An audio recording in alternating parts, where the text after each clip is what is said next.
connaissez l'effet papillon, le papillon qui bat des ailes et génère des tempêtes à l'autre bout du monde. Ben là, c'est le même principe. Voilà. À partir d'un clic, aussi fugace qu'un battement d'aile de papillon, on génère des tempêtes sonores. Un clic, c'est quoi? Un clic, c'est une impulsion infiniment brève, ce qu'on appelle un dirac. En musique numérique, on a le temps qui est segmenté en échantillons. Par exemple, sur un CD, on a 44 100 échantillons par seconde. Une impulsion, celle que j'envoie là, hop, comme ça, c'est un échantillon à son maximum. Point. C'est un son qui n'a pas de hauteur tonale définie, qui n'a pas de fréquence, qui a toutes les fréquences. Et donc, en ça, c'est quand même un bruit. Et oui, c'est déjà un bruit. Le terme de bruit en lui-même, c'est quoi le bruit? C'est quoi le bruit? Techniquement, physiquement. Ah, celui-là? Ouais. De comment on le définit. C'est l'ensemble de toutes les fréquences. C'est l'ensemble de toutes les fréquences. Un bruit, c'est l'ensemble de toutes les fréquences sur le spectre. On mélange toutes les fréquences et ça fait un événement bruiteux. Disons qu'on remplit l'espace le plus possible en le moins de temps. Moi, avec nos discussions, je me suis dit que j'allais traduire de façon vraiment cheap la version musicologique. Et donc, en discutant, en fait, je peux essayer de refabriquer ce qui est fait numériquement. Parce que l'outil numérique, il permet de synthétiser, mais à la base, c'est aussi pour analyser. Donc, moi, si je devais faire ce clic, ou vous, alors j'ai essayé avec les dents, mais j'aime pas trop. Mais avec les ongles, ça marche. Voilà. Voilà, c'est la version à la maison, quoi. Et à partir de ça, effectivement, ça, on s'en rend pas compte, mais ça contient tous les graves, tous les aigus que l'oreille peut entendre, et même plus. Et c'est à partir de ça que tu vas générer d'autres choses. Exactement.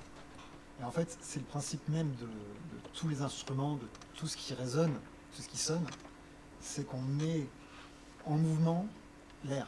Voilà. Et donc on va générer, là, on entend mes mains qui frappent, mais on entend aussi la réverbération du lieu. Et donc, à partir de ça, hop, tu peux. C'est fini. Allez, stop. Il n'y avait pas toutes les fréquences, mais c'était pas mal déjà. Alors c'est un clic qui est un peu sourd, hein. C'est pas un vrai clic, hein, ouais. Il y a des fréquences plutôt graves, donc, mais bon, bien tenté. Ouais. Donc oui, en fait voilà, il suffit de mettre, voilà, on prend un tuyau, on tape dessus, du coup on a une impulsion qui résonne et à l'intérieur du tuyau, le son va se réverbérer, va faire des micro-échos, va rebondir dans tous les sens. Et avec suivant la taille du tuyau, il va rebondir à une vitesse donnée. Et donc ça va faire une fréquence. Ça fait un bout, ou ça va faire un son plus aigu. Et ça, c'est le principe de tout. De tout ce qui est, de tout ce qui résonne, de tout ce qui est sonore et tout ce qui est musical. Et peut-être que tu peux nous montrer comment tu fais avec un saxophone, comment tu peux sculpter le son à partir de cette idée de ce que je disais, d'avoir une impulsion avec la hanche. En partant juste d'un truc très bref comme ça là. Voilà, tu fais une petite impulsion. Juste comme ça là. Voilà. Alors ça, c'est vraiment des sons les plus brefs qu'on peut avoir sur le saxophone. Et pourtant, dedans, on a déjà des résonances qui sont liées au tuyau. On n'est pas dans le truc pur. La petite impulsion qui est dans l'anche, en fait, elle est déjà filtrée et elle résonne déjà dans le tuyau.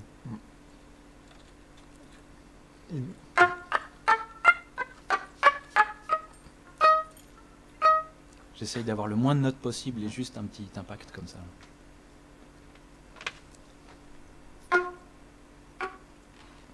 Micro.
Donc là, en fait, le système, alors j'utilise Pure Data pour ceux qui connaissent.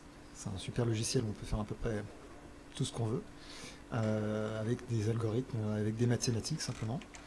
Et là, du coup, je crée une boucle à partir du son qu'émet Mathieu. Et à l'intérieur de cette boucle, donc, ce qui sort de cette boucle est réinjecté. Du coup, ça se répète. Et à l'intérieur, je mets plein d'effets. Mais des effets qui sont aussi liés au temps. C'est-à-dire que, par exemple, on va répéter des segments de son très très rapidement et ça va créer des hauteurs, ça va changer la hauteur, ce qu'on appelle le pitch shifting, le changement de hauteur. Et aussi du time stretching, c'est-à-dire on va étirer le temps en répétant des micro-segments de son. Et c'est en fait le même principe que l'instrument lui-même. C'est juste une extrapolation de ce qui se passe à l'intérieur d'un saxophone, par exemple. Voilà. Et on peut construire tout à partir de ce principe de boucle. Tout en son et en musique est principe de boucle. On s'en rend pas toujours très compte, d'autant plus qu'on a tendance à être vampirisé par l'esprit, par l'idée de notes et l'idée de fréquence, qui sont l'une et l'autre très proches. Et on a tendance à toujours se dire, bon, bah, ça c'est très aigu, ça c'est très grave. Mais à l'intérieur de ça, il y a plein d'événements qui se passent. Et en fait, l'idée, c'est de jouer avec et d'essayer de s'en rendre compte, d'essayer de sentir les battements, de sentir tout ce qui peut se jouer à l'intérieur du son. À savoir que la notion de note, fréquence, c'est vraiment... il faut savoir que quand on entend une note, notre oreille, notre cerveau repère qu'en fait, une petite chose est répétée très très rapidement. Parce que si je fais un rythme très lent, on entend que c'est un rythme. Si je le fais très rapide, on entend qu'il est très rapide. Et si je le fais au-delà de, on va dire, 40 fois, 60 fois par seconde, eh bien, à ce moment-là, l'oreille va plus entendre un rythme, elle va entendre des notes. Mais on est quand même dans une continuité entre les notes et le rythme. Et après, si je dépasse 20 000 fois par seconde, donc moi, techniquement, je ne peux pas le faire. Vous non plus, et malheureusement. Et si on dépasse ça, il existe encore, mais on n'entend plus. L'oreille, c'est vraiment les limites humaines. Dans un certain ordre de temporalité, on entend un rythme, et plus rapidement, on entend des notes. Mais en fait, c'est un peu la même chose. Et moi, si je ferme les touches de mon saxophone, en fait, cette fréquence va baisser, et donc ça va ralentir cette répétition, et que c'est exactement la même chose qui est faite d'une manière informatique. On n'oppose pas, en fait c'est les mêmes outils mais qui sonnent différemment, mais c'est vraiment les mêmes ressorts de composition. Voilà, quand je bouge les notes, on a juste des changements de variations rythmiques qui sont sentis par nous, par notre oreille, comme des notes. Le son a plus de chemin à faire, puisque tu bouches Ouais, c'est ça. Et donc forcément, bah, il met plus de temps à tourner sur lui-même. Et donc, il y a plus d'écart, et donc la note paraît plus grave. Et alors, si on repart sur mon petit clic là, hop, hop, là, je le répète de manière très très rapide, c'est le même son. Et je vais augmenter la durée, de la répétition dans ma boucle. Hop. C'est-à-dire que je vais réinjecter le son de manière assez forte pour qu'il se répète pendant longtemps. Et si je change la durée entre chaque répétition, je vais lui dire de ralentir, de jouer plus lentement. Et donc là, ce qu'on entend, c'est un glissando, un chirp. Le son descend. On passe d'une note aiguë à une note grave, très rapidement. Et on commence déjà à avoir un peu un son synthétique alors que c'est que des boucles. C'est qu'un principe de boucle. Comme un écho dans la montagne. Donc là je suis en train de jouer avec la montagne. Une petite montagne. Et hop. Et là très vite on peut avoir des sons percussifs. Voilà, alors ça c'est, pour ceux qui connaissent un peu, c'est le principe de base de la synthèse Karp-Strong, qui est une synthèse qu'on entend très souvent. C'est une synthèse une manière de synthétiser des sons très connue. C'est vraiment très simple, mais je pense que c'est un petit peu la base de beaucoup de choses. Et je pense que c'est aussi la base de ce qui se passe dans notre cerveau, où on utilise beaucoup des boucles. où tout est boucle et on réinterprète tout ce qu'on entend, on le retraite, et qu'est-ce qu'on entend exactement d'ailleurs? Est-ce qu'on entend le son à la base, le petit clic, ou est-ce qu'on entend tout ce qu'il y a? Est-ce qu'on n'injecte pas nous-mêmes des choses dans le cerveau? Ça vous laisse réfléchir. Et ça, ça dépend des gens peut-être. Ça dépend des gens. Alors il y en a qui entendent peut-être le clic. Oui, c'est ça. Mais le clic, en fait, en lui-même, il peut être intéressant, mais c'est un révélateur aussi. On l'utilise.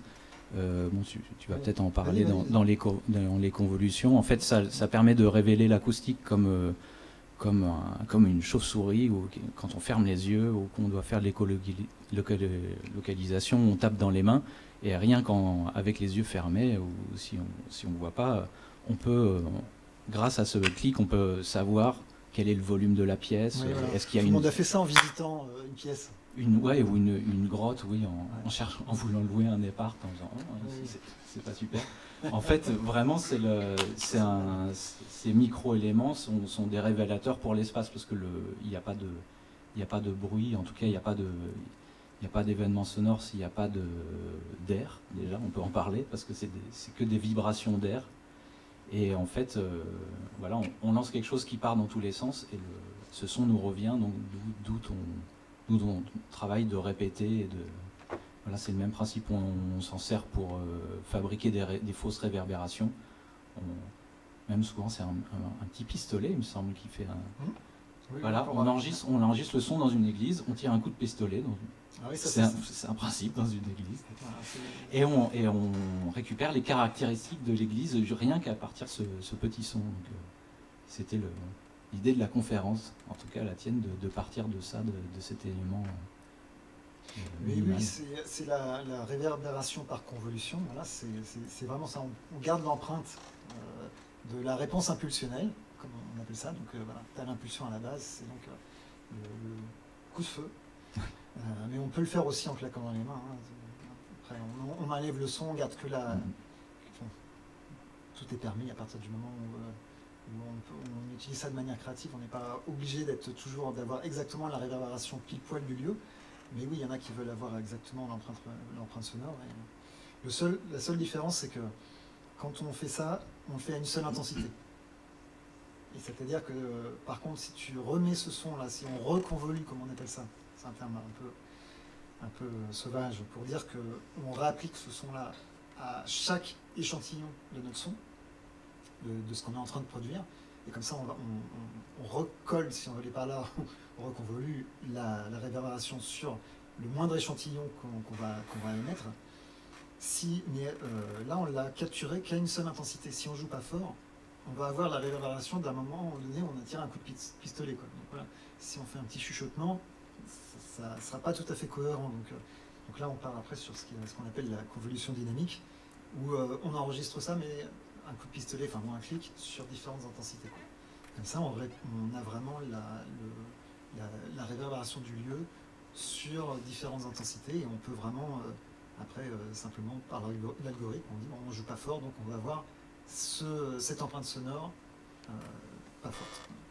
Seulement assez fort. Et ce qu'il faut voir, c'est que là, on est vraiment dans une chose très théorique, où en fait, quand on le fait par informatique, ou vraiment scientifiquement, on doit avoir tous les paramètres, et il y a beaucoup de concepts mathématiques, mais vous, et les humains, et les mammifères, et n'importe quel animal qui a des oreilles, en fait, tous ces réflexes, toutes ces manières d'entendre l'espace, et que ce soit musical ou pas, en fait, on les a acquis depuis très jeune, quoi. Donc c'est à la fois il y a la vision scientifique qui permet d'expliquer, mais des choses qu'on a naturellement. En fait, c'est vrai que de vous dire, quand on ferme les yeux, on tape dans un espace et on entend s'il y a de la réverbération, c'est pas une insulte, mais c'est vraiment un des principes de base de comment on écoute le monde, quoi. Et en tout cas, on en vient à l'idée de filtre, c'est-à-dire qu'à partir de simplement ces répétitions, ces boucles, en fait, on filtre le son déjà. Et on a tous entendu parler d'un filtre où on enlève les aigus, on les atténue, où on enlève les basses. Et en fait, c'est à savoir que c'est vraiment juste un système de boucles qui permet de faire ça. C'est-à-dire qu'on va ajouter le son, si on ajoute le son à lui-même de manière très très courte, et ben, ça va enlever les aigus, ça va faire ressortir les graves. Et à l'inverse, si on le soustrait, le résultat de ça, si on le soustrait au son d'origine, et ben, on enlève les basses, et on retrouve les aigus, tout simplement. C'est vraiment un système de boucle. Voilà, c'est du feedback en fait. En gros, c'est du Larsen. On fait tout avec des Larsen. Le son, la musique, c'est que des Larsen. Ah non, mais il faut y penser. C'est vrai. La musique, c'est que des Larsen. C'est une soirée un peu rock'n'roll. Ouais.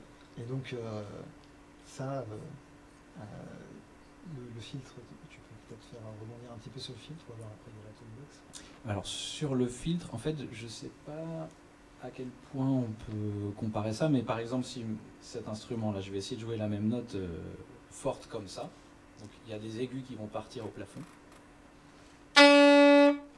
Et si je le mets là, en fait, on va dire que je vais faire... Comment ? Ah, vas-y. je vais faire rentrer mon pantalon dans la boucle, et en fait, lui va filtrer tous ces aigus bien nasillards.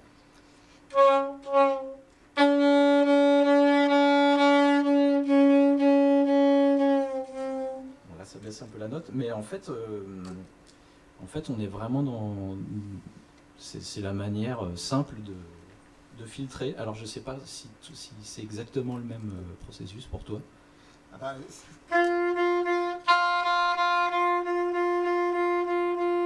il y a vraiment juste en se déplaçant, parce que les fréquences aiguës en fait sont très directives et les fréquences graves ne le sont pas. Donc rien qu'en se tournant, rien qu'en étouffant des choses, en fait, on a ce truc de filtre.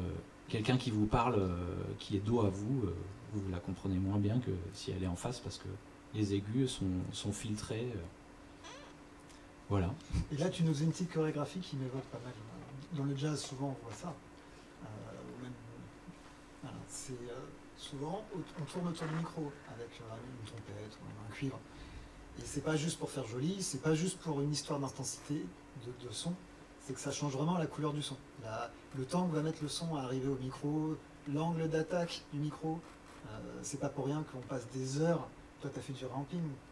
Oui. Tu fais des tonnes de ramping. Le ramping, c'est prendre un ampli de guitare, par exemple, et enregistrer un son de guitare, et après le passer des heures à le rejouer par informatique, voilà, sur un support, et on replace un micro, on passe à 1 millimètre près, avec un angle différent face à la membrane, on va avoir un son complètement filtré, complètement différent. Il va manquer des aigus, il va manquer des graves, et c'est le même principe. C'est vraiment le principe, le temps que ça va mettre entre le micro, entre la membrane du micro et la source sonore, l'angle d'attaque, ça va vraiment faire des boucles, ça va vraiment résonner et ça va filtrer le son. Le son va s'annuler avec lui-même ou il va se renforcer, suivant. Voilà.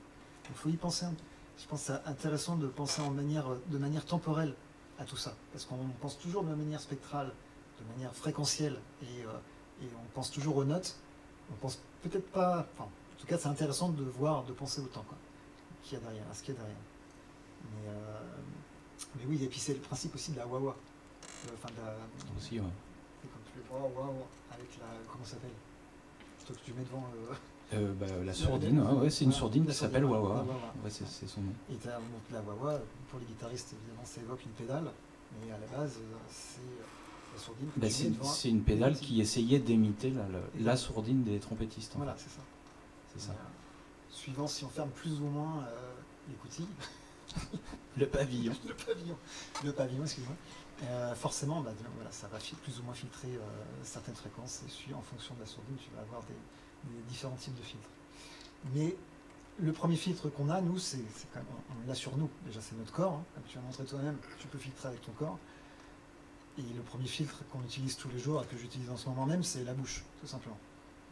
La bouche, il y a les cordes vocales qui émettent des vibrations.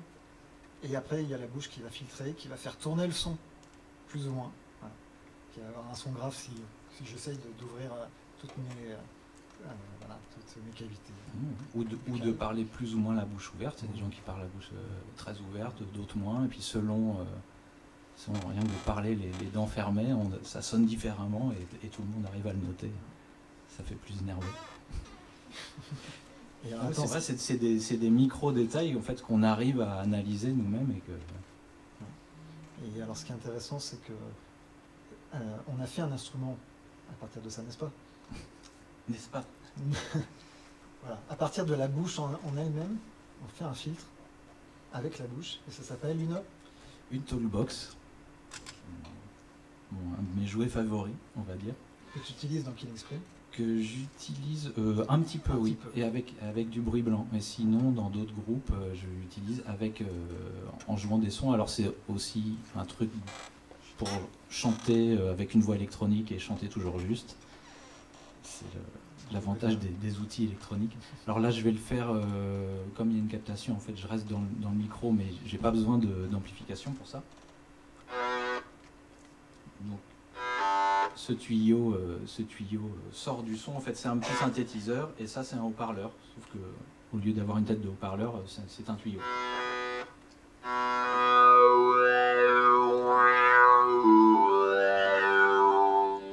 Donc là, simplement, de la même manière qu'on dit A, E, I, O, U. Et c'est vraiment la cavité buccale, la position de la langue et de la gorge qui vont moduler le son. Donc il y a quand même un travail à faire, mais il y a quelque chose d'intuitif parce que c'est lié à la voix. Au lieu que ce soit mes cordes vocales qui vibrent, qui en fait ne sont pas des cordes, hein, c'est un tout petit muscle qui vibre comme ça. Au lieu que ce soit l'air qui fasse vibrer des cordes vocales et qui arrive de mon cou, en fait, le son part dans ma bouche et ressort, et ma bouche sert juste de filtre.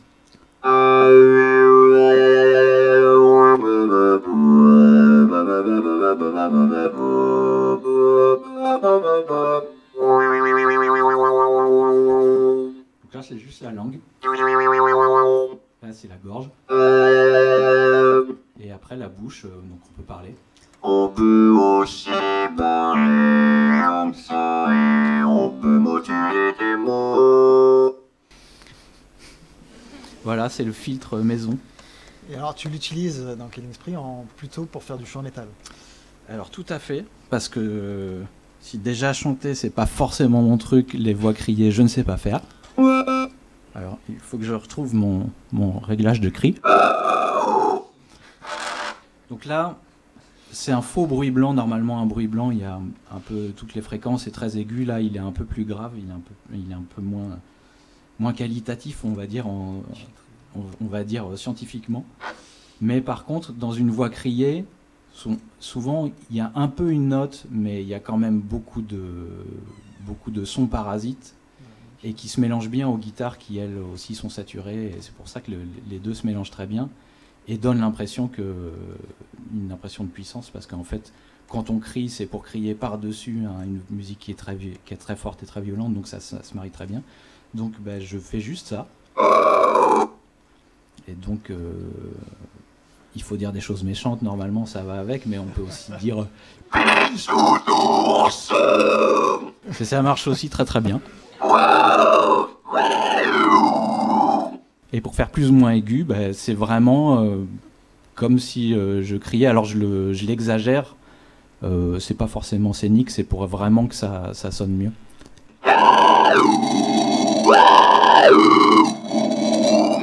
Voilà. Merci Planétarium.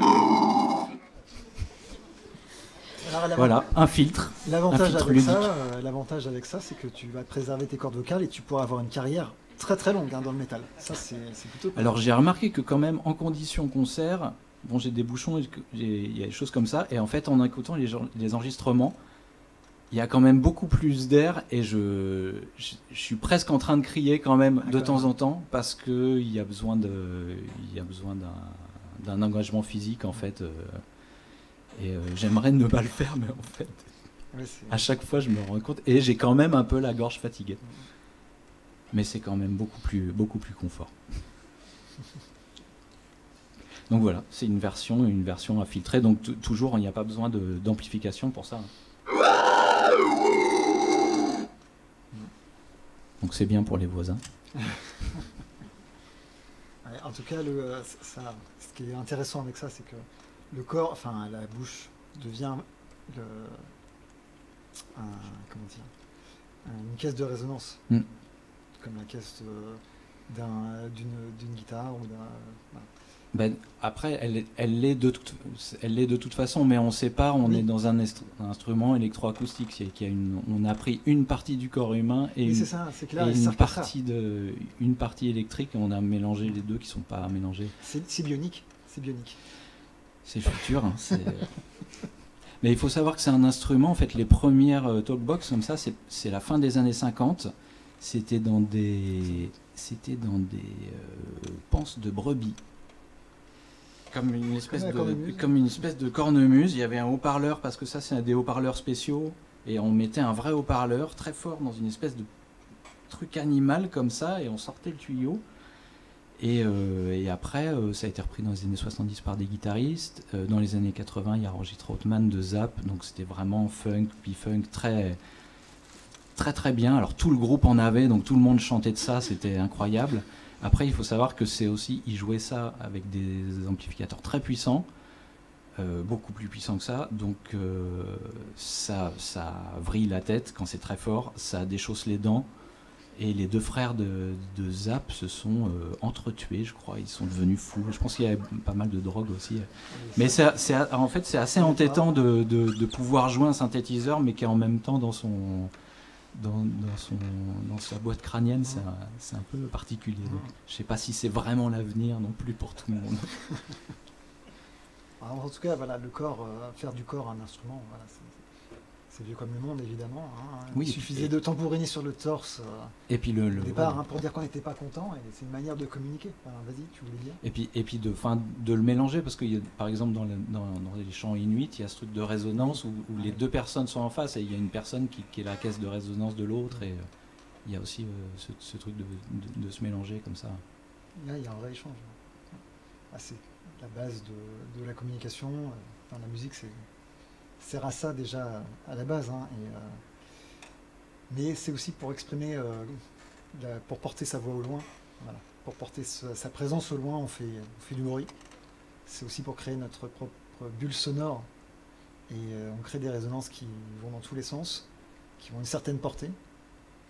Et voilà, je pense c'est quelque chose d'important. On marque le territoire, quoi, vraiment, avec le son, et on se met en mouvement, c'est-à-dire qu'on est là et on est là-bas. On m'entend là-bas. Et je pense que c'est un des principes même de pourquoi on fait de la musique.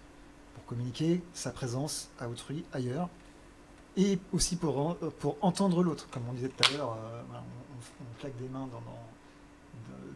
dans un lieu et on a le retour, on a l'écho. Ben c'est pareil.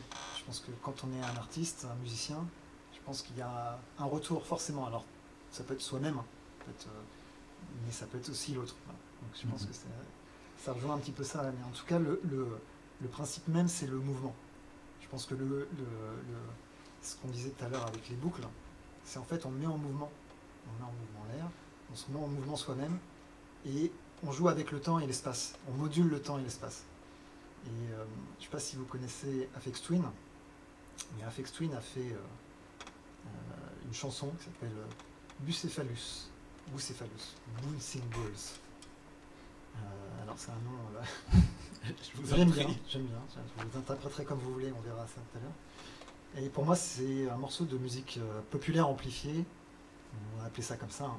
Donc la musique pop, la musique populaire amplifiée, voilà, c'est celle qui joue dans les circuits de musique populaire amplifiée, dans les salles de concert, dans les festivals, qui est soumis, on va dire, à l'industrie du disque, qui devient ce qu'il devient. Donc, je pense qu'avec ce morceau, il a réduit à l'essentiel la musique populaire, au mouvement, au rebond, des corps qui rebondissent les uns contre les autres. C'est un vrai pogo numérique qu'il nous fait. Et c'est peut-être un peu froid et stérile, mais je trouve que c'est assez sensuel et très tactile. Alors il y en a qui parlent de balles de ping-pong.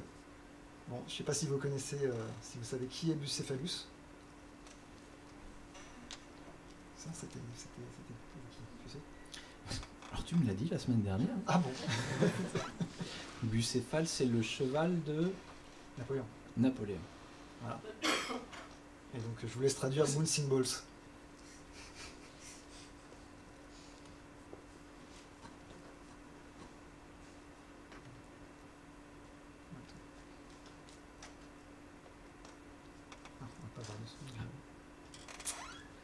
Napoléon, c'était un président français avant. Je meuble un peu. Ah oui, on va pas. Bon. Ah, ça, on va pas passer ça. Ah. Bon, mais alors, je vous incite à aller voir, à écouter Bucéphalie, c'est beau, quand même. Attends, je vais 2 secondes.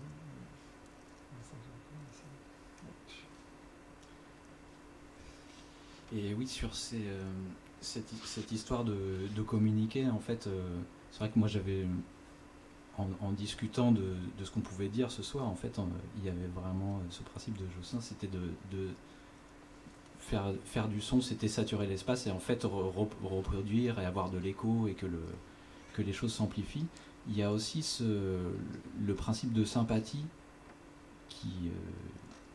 qu'on a dans toute la musique, dans tout effet sonore, en fait, dans la sympathie. Donc, sympathie, compassion, c'est souffrir avec.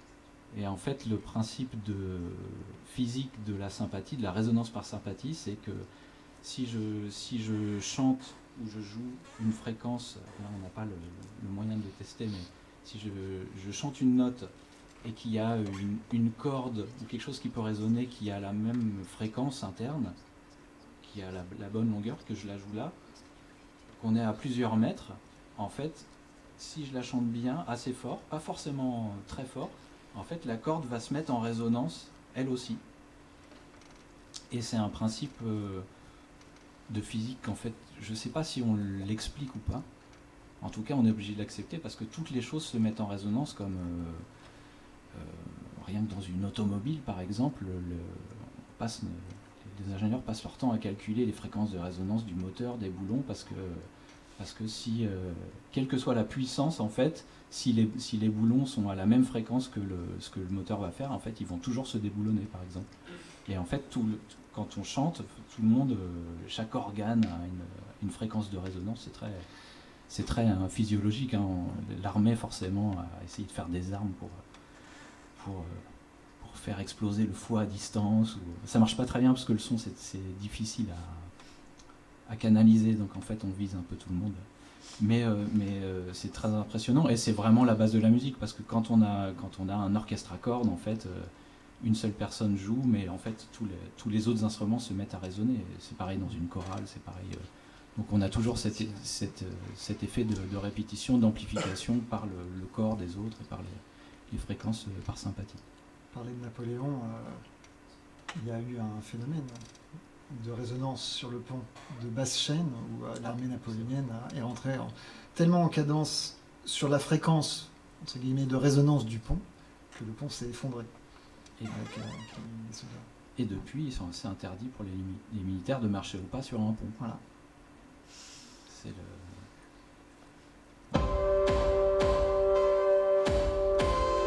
Alors voilà, c'est une représentation de Bucéphale, d'une certaine manière, par affection.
C'est le moment. Pure représentation de la musique pop. Les bras en l'air.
J'en ai rajouté un peu après, pour dire.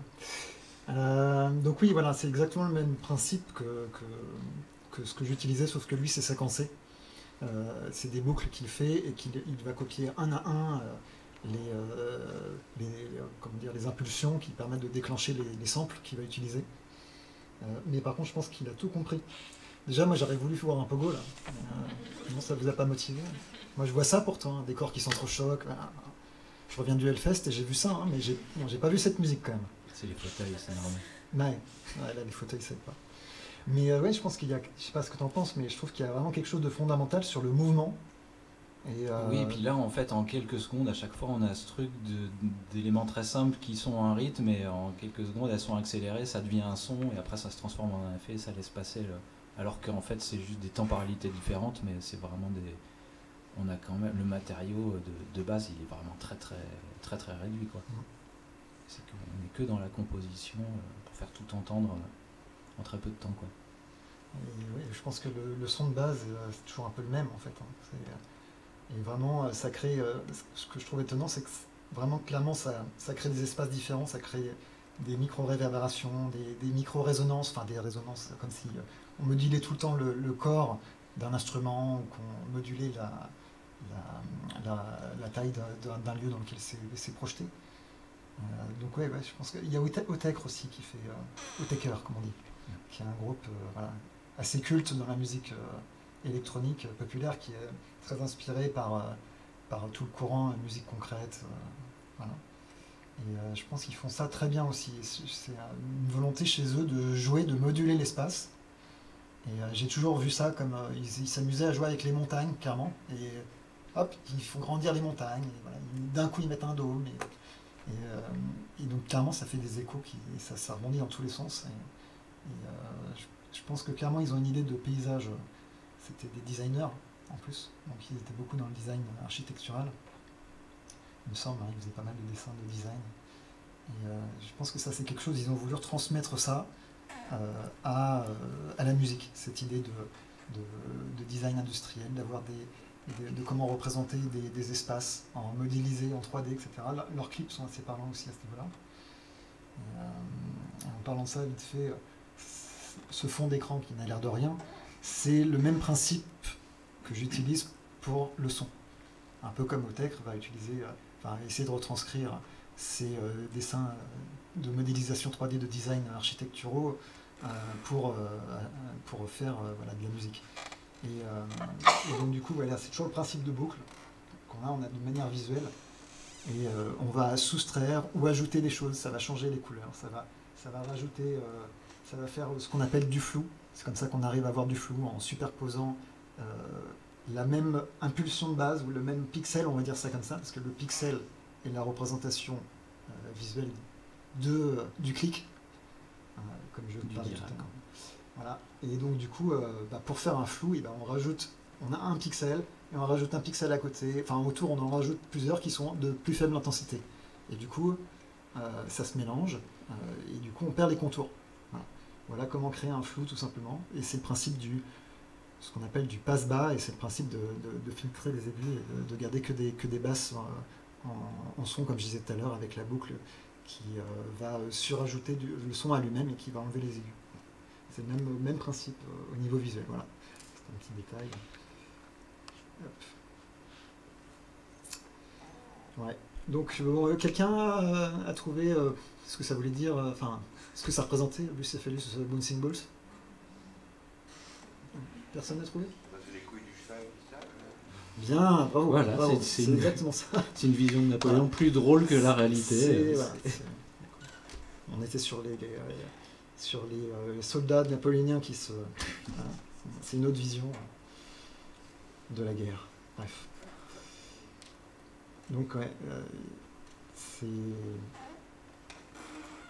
Alors, comme je disais tout à l'heure, le son marque une présence, c'est une communication. Et il y a toujours un jeu de questions et réponses. Alors, ça, c'est ce que tu as expliqué tout à l'heure. Et on se réapproprie le son de l'autre. Quand on fait de l'improvisation, par exemple, c'est une technique de base de l'improvisation. Toi, t'en fais quand même pas mal de l'impro. Oui, et puis c'est même la technique, en tout cas, d'apprentissage, par exemple, dans tout ce qui est...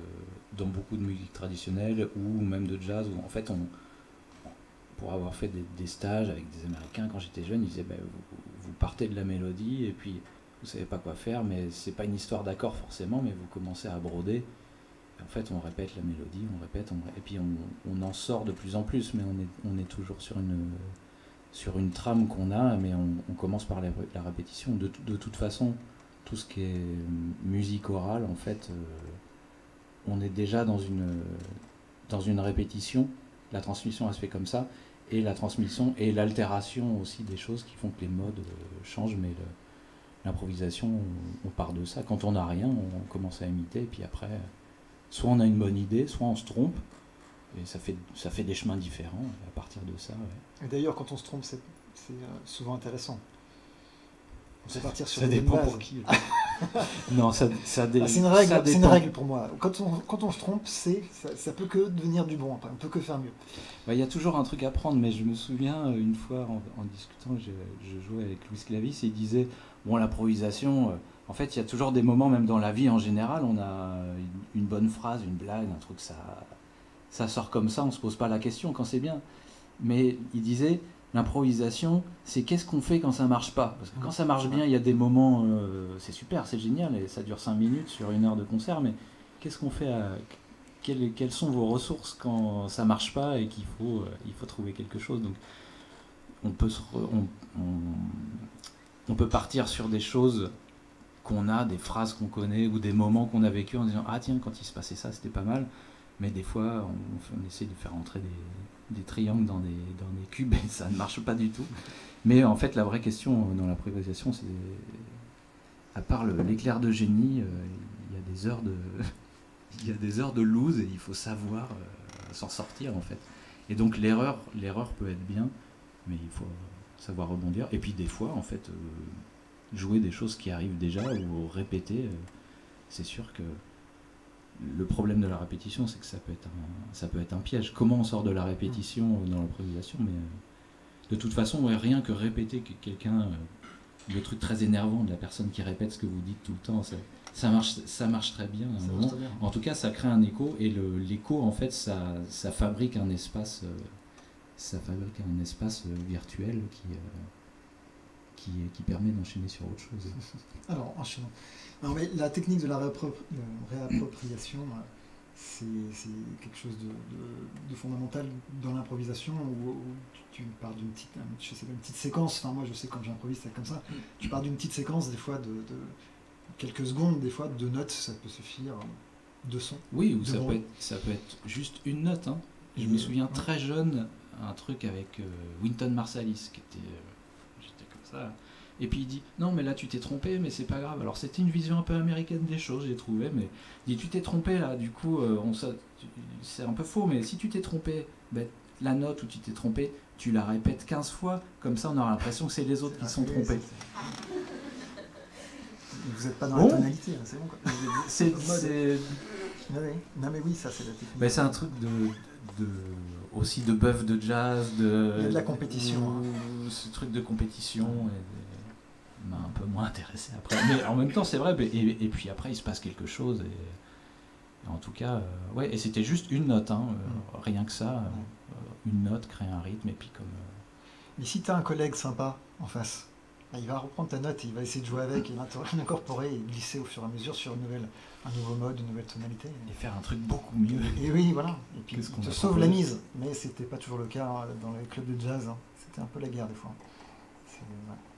Et en tout cas, cette technique de réappropriation, là, et justement, quand on part sur l'improvisation et qu'on va utiliser quelques notes ou quelques bruits, ça peut être, je sais pas, une manière d'avoir un petit glissando, un truc comme ça. On peut réutiliser ça et en faire de la matière des phrases à venir, des phrases d'improvisation à venir. C'est la base du sampling. Quand on fait du sampling, chose qu'on a beaucoup critiquée dans les années 90, le sampling, c'est l'échantillonnage d'un morceau d'un autre musicien. Mais finalement, il y a quand même un dialogue qui se fait, qui est quand même un peu à sens unique, parce que c'est assez rare que quelqu'un samplé va resampler le sample qu'on lui a piqué, entre guillemets. De James Brown, on va le dire, parce qu'en rap, c'était un tiers des morceaux de rap des années 90, c'était du James Brown. Et c'était rare qu'ils reprennent, qu'ils ressemblent du hip-hop. J'ai pas vu ça. Bon, ça aurait été sympa d'ailleurs.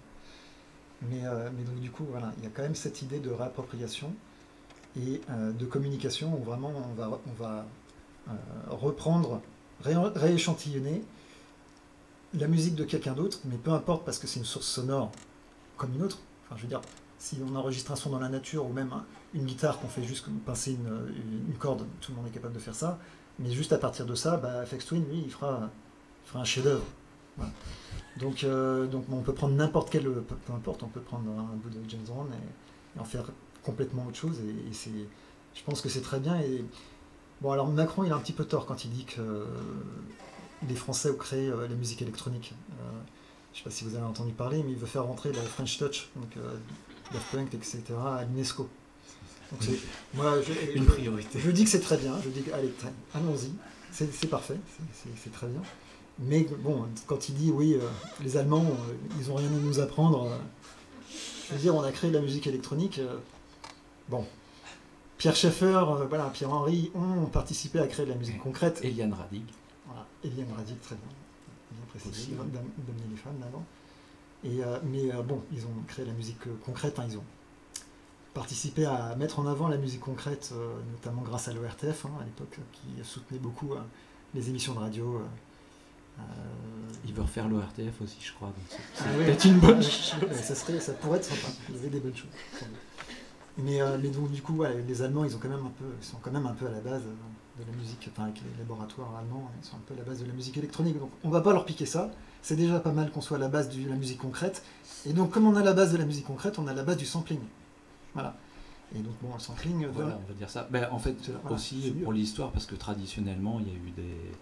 En tout cas en Europe, dès que la radio est arrivée, en fait, il y a eu le choix européen, c'était de s'orienter vers de la création. Donc on a tout de suite eu de la création de pièces radiophoniques et beaucoup de recherches sur la technique et la musique. Si on écoute les jingles des années 50 à la radio française, c'est la musique de l'espace, quoi. C'est vraiment... C'est vrai.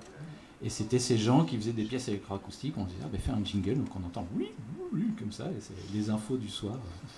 Et donc vraiment on a ça en France, en Allemagne, où le matériel allemand est, en enregistrement est encore très réputé, et il y avait ça aussi en Italie, aux Pays-Bas. En fait on a quand même, c'est un phénomène européen d'avoir beaucoup axé sur la création comme ça de recherche de musique électronique. Et juste un petit truc, parce que je sais où tu veux aller sur le sampling. Ah bon? On a quand même un peu préparé, même si ça se voit pas. Pour moi, en fait, le sampling, en fait, c'est vraiment répété de manière exacte, globalement, une musique. Mais en fait, ce truc traditionnel de répéter pour faire danser ou pour avoir une structure simple, ou en fait répéter un rythme, répéter une mélodie, c'est vraiment un truc de base de musique. La grosse différence, on pourrait dire que c'est la même chose et que c'est exactement le contraire, c'est que tant que c'est des humains qui répètent, on est toujours, chaque itération, chaque répétition, et même si on s'applique, même si on a des gens qui jouent de la musique d'une façon parfaite, on a quand même des variations infimes, mais quand même qui font qu'on se lasse moins. Et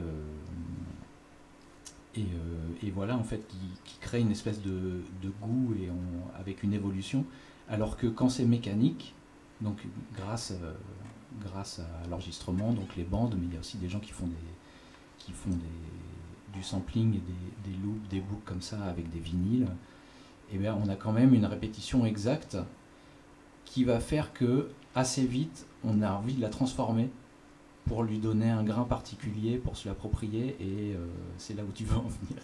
Alors surtout qu'à l'origine, les sampleurs, donc les sampleurs, c'est le matériel qui était numérique, qui permettait de transformer un signal analogique qui venait d'un vinyle par exemple, ou d'une cassette, ou d'autre chose, ou même un son qu'on enregistrait directement, et de le numériser. Avant, on faisait aussi des boucles à la bande, on coupait les bandes, on les scotchait comme on faisait du montage en cinéma, mais il y avait ça aussi dans les premiers trucs d'électroacoustique, il y a aussi ça. Ah bah même c'était basé sur le découpage de bandes.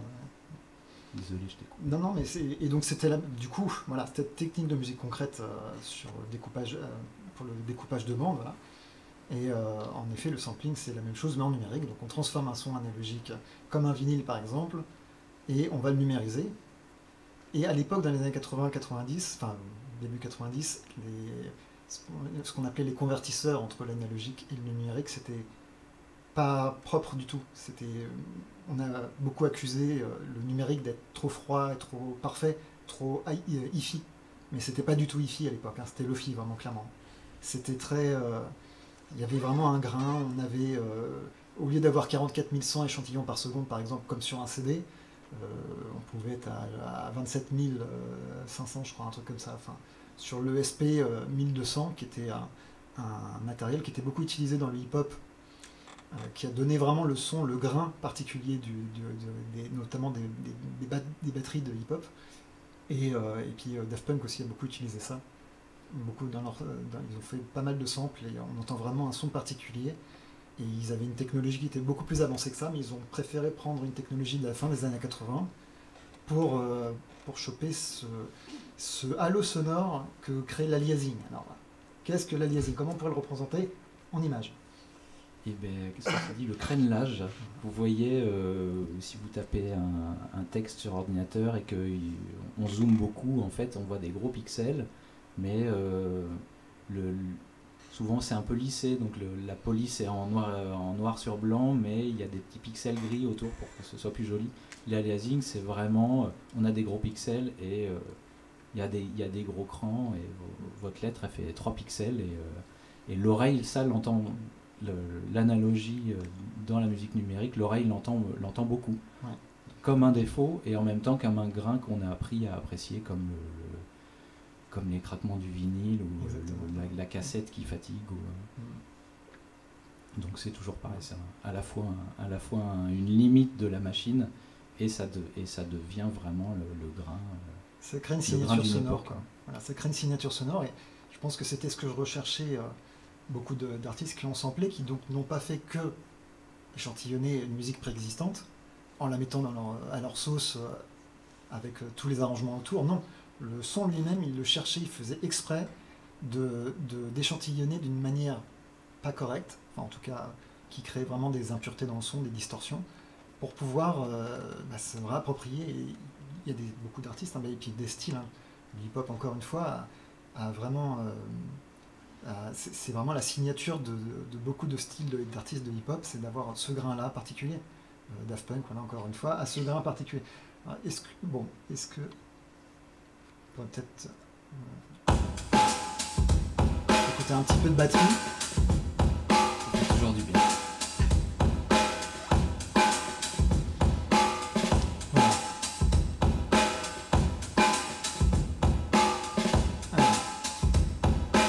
Là, on a le son brut.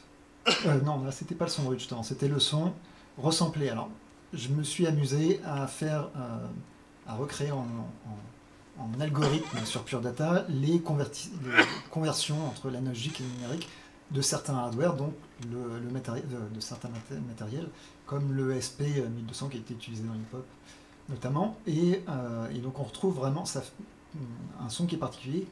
Et c'est une technique qui s'appelle le beat crushing, et en fait et puis le sous-échantillonnage, voilà. En fait, on réduit le nombre d'échantillons par seconde et ça enlève les aigus, voilà, parce qu'on a moins d'échantillons, on ne peut pas être aussi fin, et les aigus ne prenant que quelques échantillons pour se distinguer, pour faire des formes d'ondes aiguës, voilà, qui sont très courtes, et ben on n'a pas ça, donc du coup on n'a plus les aigus. Donc si là, et le son d'origine, c'était ça. Alors c'est super subtil, hein. C'est subtil, mais on perd des aigus. Là. Et ça, c'est le son d'origine. Et maintenant, ça, c'est le son du hardware.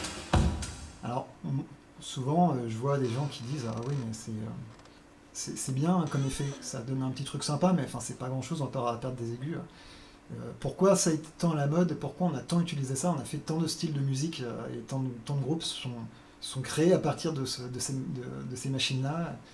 Comment ça se fait que ça marchait comme ça? Mais parce qu'en fait, il faut savoir qu'à l'époque, il y avait une limitation de temps. On n'avait pas de matériel informatique, des processeurs super puissants. Donc on pouvait avoir que quelques secondes, on pouvait sampler que quelques secondes de musique. Donc pour faire tout un morceau, voire toute une carrière avec quelques secondes de musique, faut trouver des astuces. Et il faut savoir que ça se voyait physiquement, c'est-à-dire qu'un sampleur, c'était gros comme ça, gros, ouais. Et une mémoire de sampleur pour ajouter 4 secondes, c'était comme ça, et c'était 20 000 francs, quoi. Ouais, c'est Oula, 20 000 francs, ça fait quoi ça? Ben, ça fait... ça fait beaucoup. Ça fait beaucoup trop. Voilà. Et en fait, c'est vraiment la limite physique et la limite déjà d'avoir un sampleur et pas des bandes et des studios énormes avec des lampes partout. C'était déjà une révolution.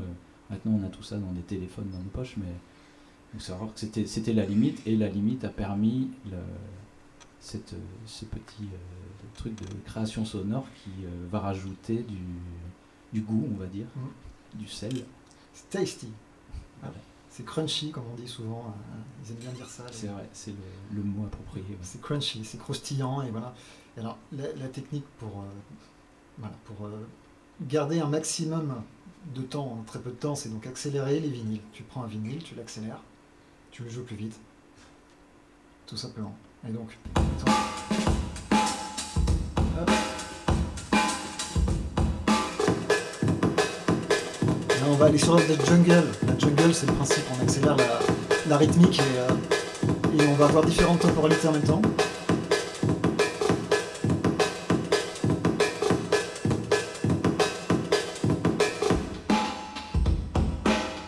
Et là, j'ai ralenti après la conversion en numérique. Et je sais pas si vous entendez, mais le son est bizarre. Il y a une petite clochette qui résonne, un petit halo sonore. Ouais, comme s'il y avait une espèce de truc dévissé quelque part qui se met à résonner avec la grosse caisse. C'est ça. Et donc là, quand on passe de l'original à ça, on voit vraiment... Original.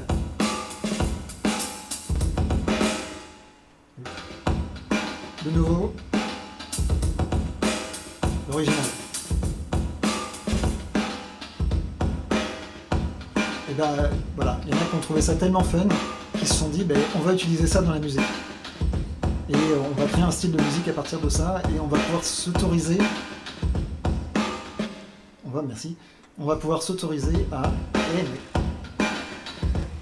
Ah, merci. C'est le problème des batteurs. Hein.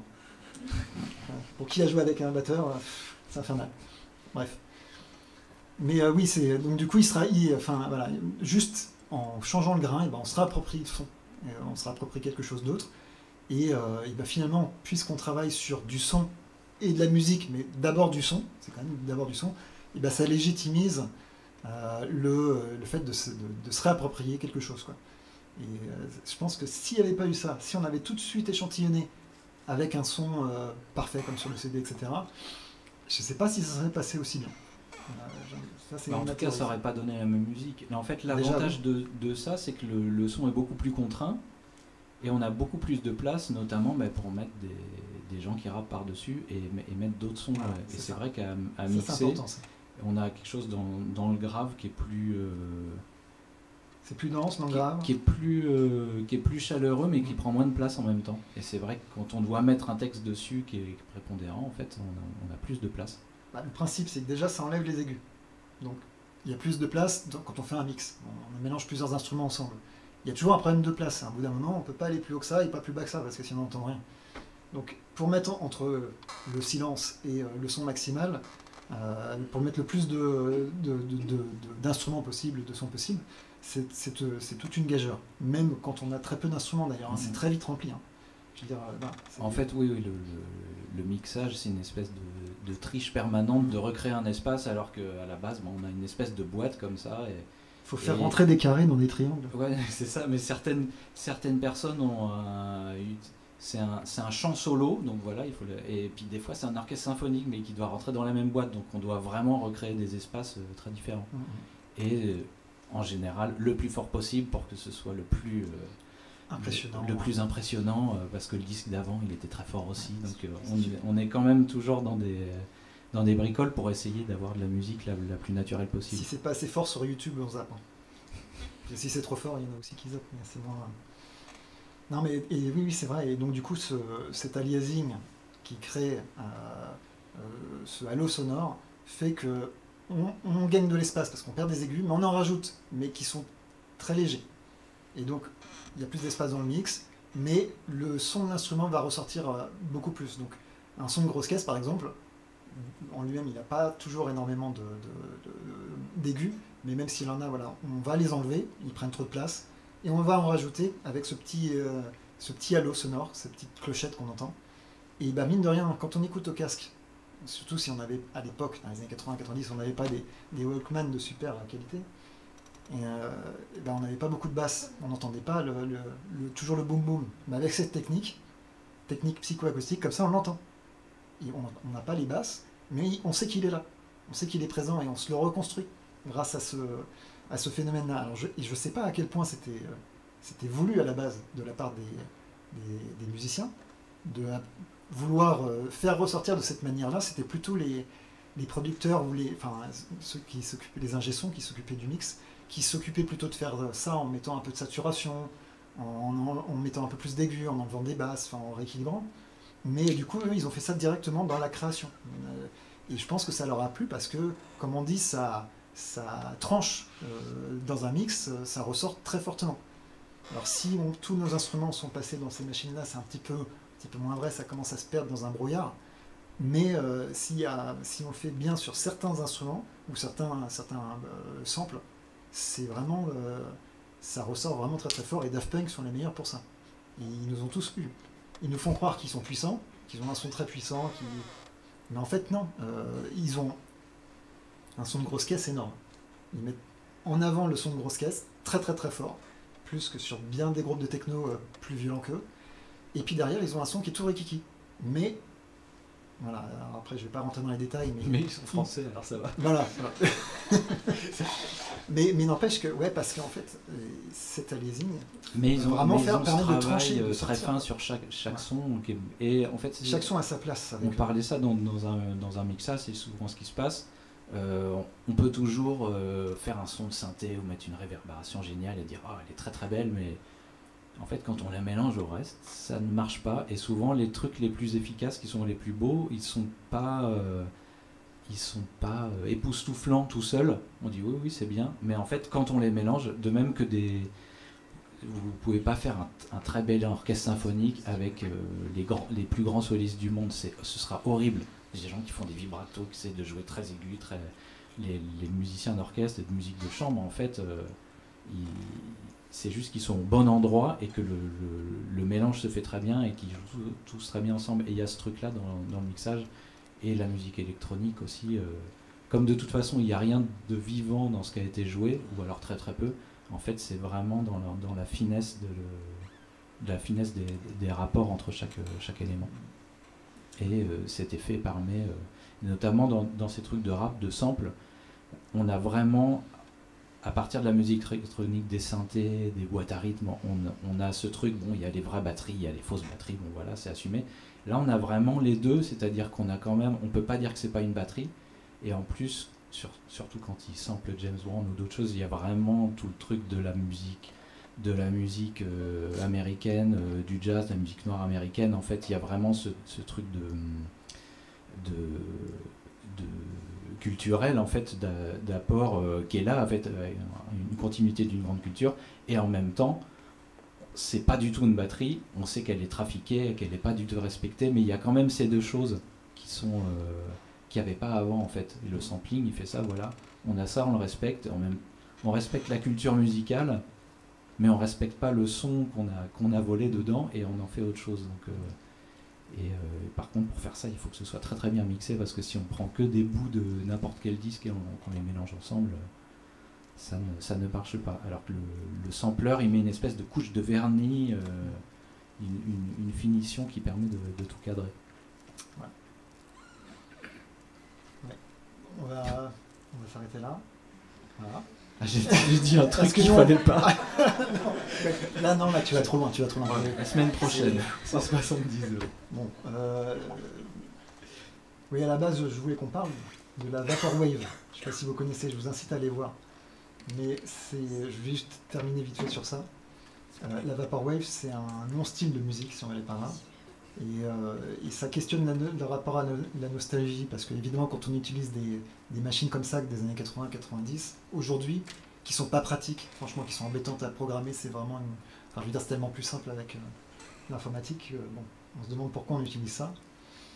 Et oui, il y a un rapport à la nostalgie qui est particulier, un rapport au temps, toujours, hein, on en revient là, au temps. C'est quelque chose qui est fondamental dans la musique, et on essaye de retenir un petit peu le temps, hein, parce que ça file un peu vite, hein, n'est-ce pas? Et donc du coup, je pense que le principe de répétition, le principe de boucle, le principe de sampling, c'est une manière de faire revivre des vieux fantômes du passé. Et espérons pour essayer d'aller un petit peu plus loin. Généralement, la musique a toujours un peu évolué à partir des vieux pots. Hein. Ouais, et même par erreur, comme on disait. Et par erreur. Mais je pense que voilà, il y a vraiment une volonté à la fois de transmettre quelque chose au niveau temporel, quoi. Transmettre le passé vers l'avenir. Et bon, on va pas développer sur ça, mais écoutez de la Vaporwave. Et la Vaporwave, c'est vraiment c'est une musique qui est hors du temps et à la fois à fond dans son temps. Et volontairement hors du temps. Volontairement. C'est des non-musiciens qui ont créé ça, ils sont comme les punks, ouais, on sait pas créer de la musique, mais on sait sampler, voilà, on a les outils sur Windows 95 qui marchent bien. C'est des gens des années 2000, fin 2000 hein, qui font ça. Et donc ils se sont dit on va utiliser des vieux trucs de notre enfance, les vieux Windows, hein, on va utiliser Paint et puis WordArt pour faire des super pochettes. Et il y a toute une scène comme ça qui s'est créée sur Internet. Et qui, voilà, leur icône favorite, c'est le supermarché vide. Et c'est le temple de la consommation. Et en gros, voilà, je ne sais pas s'il y a une volonté pour eux de célébrer la consommation de la musique, ou si à l'inverse, ils s'en moquent. Je pense qu'à la base, c'est plutôt qu'ils prennent une distance par rapport à cette consommation-là. Mais en tout cas, il y a cette volonté je pense, il y a un fantasme hein, de l'apocalypse, de se dire, ouais, il ne restera plus que nos artifices, il ne restera plus que notre art après nous. Comme il reste les pyramides, il restera les supermarchés, avec la musique d'ascenseur. Voilà, ben, c'est déjà ça. Donc voilà. Il faut faire de la musique d'ascenseur, hein. Ça sert quand même à quelque chose. Et c'est une forme de recyclage électronique pour fabriquer une musique d'ascenseur vide. Quoi. Ouais. Voilà. C'est exactement ça. C'est à la fois vide et c'est très plein parce qu'on y met tout ce qu'on veut comme souvenir aussi nous-mêmes. Bref, allez voir, c'est très curieux, si vous ne connaissez pas. Alors, est-ce que... Merci beaucoup. Peut-être, merci beaucoup à tous les deux pour cet échange.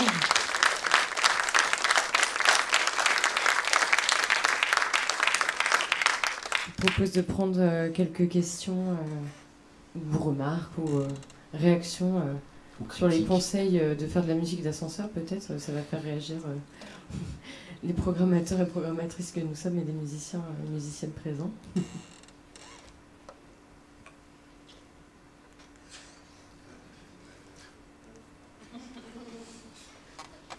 peut mettre une musique d'attente. Ouais, c'est vrai que...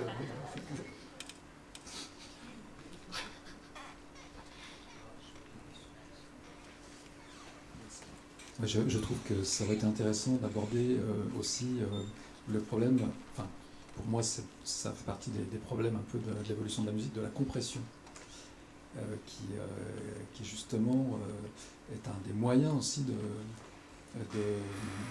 faire ce dont vous parliez tout à l'heure, c'est-à-dire que c'est un peu à qui fait le plus fort, à qui passe le mieux quand on zappe sur un truc qui a plus gros son, et en fait on est dans une inflation de la compression qui caractérise pas mal de types de musique actuellement.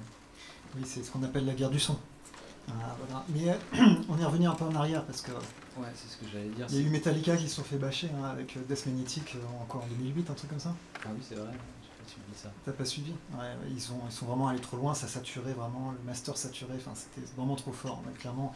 Puis ça sert à rien parce qu'au final, il suffit juste de mettre un petit peu plus fort sur son système et le son paraît... Oui, alors ça a toujours été l'argument de plein de gens, oui, de toute façon c'est pas grave, il faut...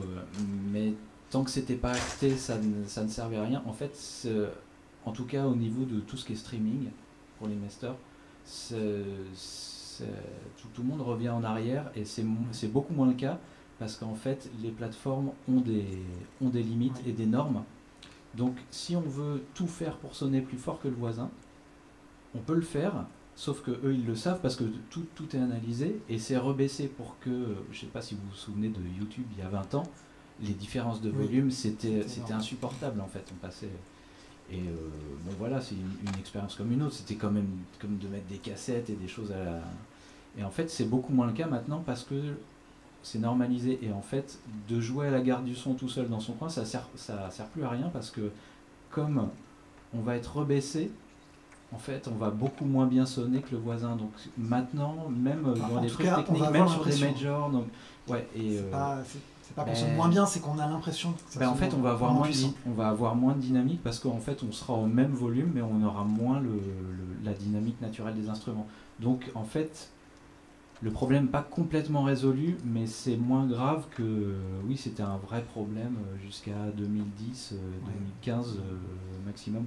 Et après, l'autre truc, c'est que la compression, effectivement, peut-être que même ça fait parler tous les gens plus fort, et parce qu'en fait, ça veut dire qu'on a moins de nuances, même dans notre façon de parler, et peut-être même dans notre façon de penser, parce que tout est très fort, tout est comme ça, parce que, d'une part, ça venait rien que dès les débuts de la radio, parce que l'oreille humaine, elle peut entendre une centaine de décibels de dynamique, c'est-à-dire parler très fort, parler vraiment doucement, et un orchestre symphonique peut avoir cette dynamique.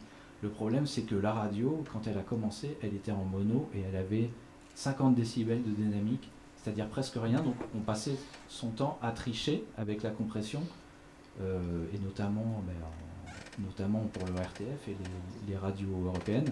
Il y avait quand même une volonté de beaucoup jouer le répertoire, le grand répertoire français, allemand, et jouer à la radio des musiques avec des grandes nuances qui ne passent pas à la radio. Donc la compression, en fait, elle vient du fait que la musique est enregistrée déjà.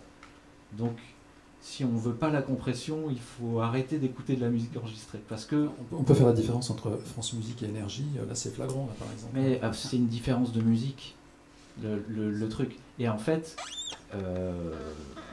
moi j'écoute Énergie et Skyrock de temps en temps pour voir ce qui se passe. Alors, c'est pas génial. Des fois, il y a un truc, c'est moins pire que ce que je pensais, mais une fois dans la journée, quoi. Mais en fait, l'outil, le média et la radio a créé ces outils de compression pour juste que la musique passe bien, et aussi les voix en fait. Si les gens parlent à des niveaux très différents, on les entend pas, ça passe pas dans les voitures, c'est là où la musique était diffusée. Et en fait, à force de ça, l'outil compression comme l'outil réverbération, on l'a transformé pour en faire autre chose, et c'est devenu des outils musicaux. Et ça nous a donné des musiques, si on veut faire, rien que si on veut faire de la techno, ou si on veut faire du rock, ça ne marche pas sans compression. Le problème, c'est le bon chasseur et c'est le mauvais chasseur, quoi. C'est pas la compression en elle-même. Et le bon trasheur. Mais en tout cas, ce qui est sur la guerre du volume, normalement, celle-là, elle est finie. On va dire qu'il y a un cessez-le-feu. Si je peux me permettre, c'est ce que ça vaut. Mais ça, en tout cas, c'est résolu parce que, rien que d'un point de vue commercial, en fait, toutes les plateformes se sont dit non, si on casse les oreilles des gens, en fait, on va juste perdre des clients. Donc l'argument commercial a même servi à... Et après, ces outils ont fabriqué des musiques différentes. La variété est devenue de moins en moins intéressante d'un point de vue purement de nuances, quoi, on va dire. Mais ça, en fait, le débat, il est plutôt musical et de programmation que sur la compression, parce que, si on met la musique d'énergie sans compression, ça fera pas de la bonne musique non plus, quoi. Donc, c'est toujours les trucs sont vraiment imbriqués, quoi. Enfin, en tout cas, c'est ma vision. Et la compression, j'en reviens toujours à Daft Punk. Ils ont cherché justement à avoir cette compression radio sur leurs albums, notamment en Discovery. Ils ont vraiment cherché la compression américaine, qui était assez particulière. Et c'était vraiment, c'est devenu, encore une fois, ils ont pris un défaut, entre guillemets, ils ont essayé d'en faire une force. Alors après, chacun juge si c'est une force ou pas, mais ils ont vraiment trouvé une signature sonore en utilisant un matériel, un compresseur de mauvaise qualité, qui était réputé de mauvaise qualité. Hein. Les Genesis 3630, on appelait le Dirty 30, qui était le truc de bas de gamme, et c'est dans un geste très punk, ils se sont dit, ah là là, il y a quelque chose de particulier, d'agressif, une compression qui fait surgir la grosse caisse par exemple d'un mix, et donc qui permet justement d'avoir très très forte de manière abusée, tout en gardant une certaine musicalité bizarrement. Je sais que dans le métal il y en a aussi beaucoup qui aiment bien utiliser cette compression parce que ça permet d'avoir de la grosse caisse à fond et des guitares toujours relativement correctes. Mais oui, la compression du coup pour eux c'était vraiment ils voulaient vraiment marquer une époque, vraiment retranscrire ce qu'eux ils ont vécu en entendant la radio, en étant entre guillemets déformés par leur écoute de la radio américaine notamment. Et ils ont vraiment voulu en faire un geste artistique. Mais c'était pas rien, mine de rien. Ils ont des bons paramètres, ils savent comment l'utiliser, c'est très subtil. Ça se joue à rien, vraiment à rien, pour que ça sonne bien ou que ça sonne pas du tout bien.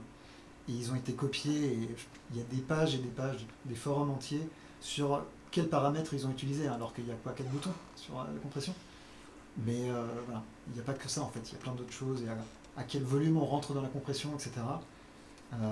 Il y a l'équilibre entre les autres instruments, il fallait pousser les 50 Hz à fond, parce que la compression en elle-même, elle avait une réponse impulsionnelle qui était particulière, qui permettait de, voilà, si tu pousses les 50, ça faisait vraiment ressortir la grosse caisse.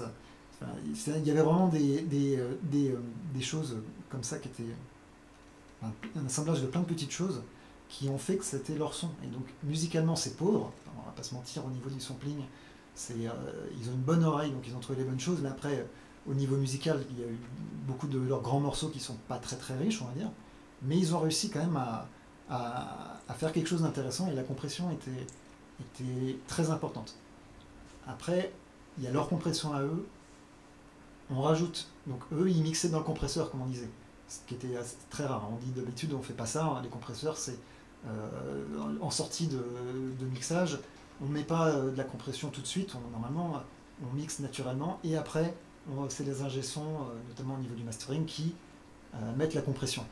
Là eux non, ils avaient tout le matos eux-mêmes, ils avaient que du matos pas cher d'ailleurs, et des maquis, des vieilles maquis là, qui avaient un son très très particulier aussi, qui était très bon. Et donc du coup ils mixaient directement là-dedans, quoi.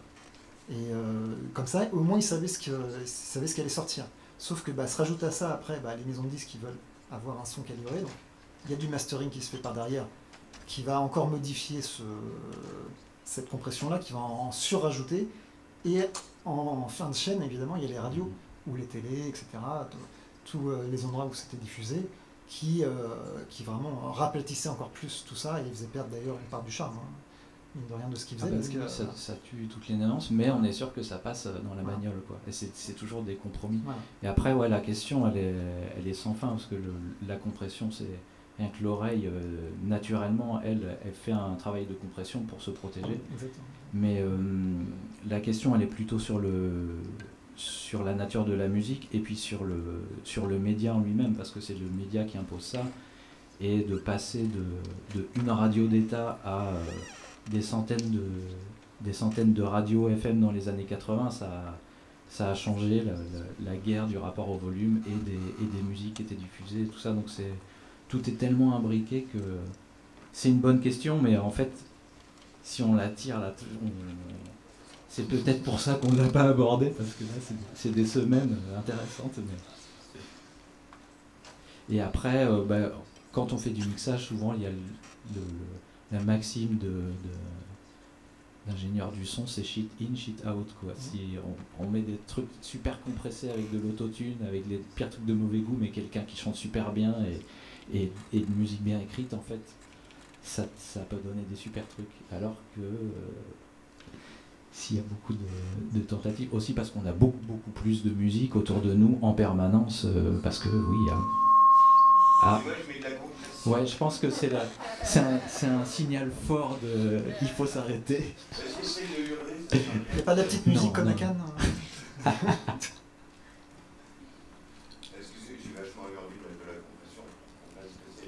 Ah, pourquoi? Alors voilà. Là, je parle pas fort. Et là, je parle très fort.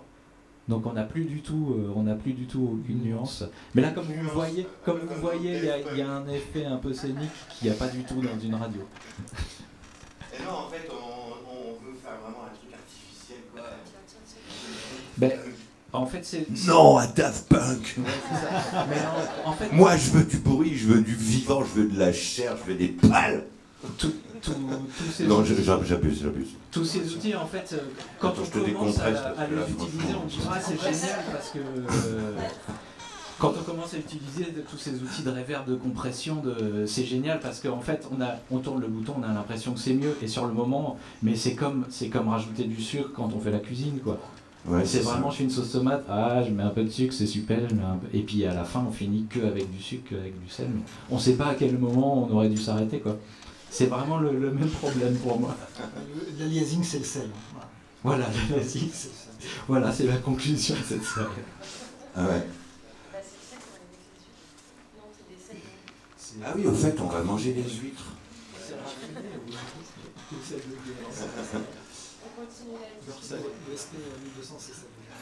Bon, excuse-moi d'avoir des trucs à voir.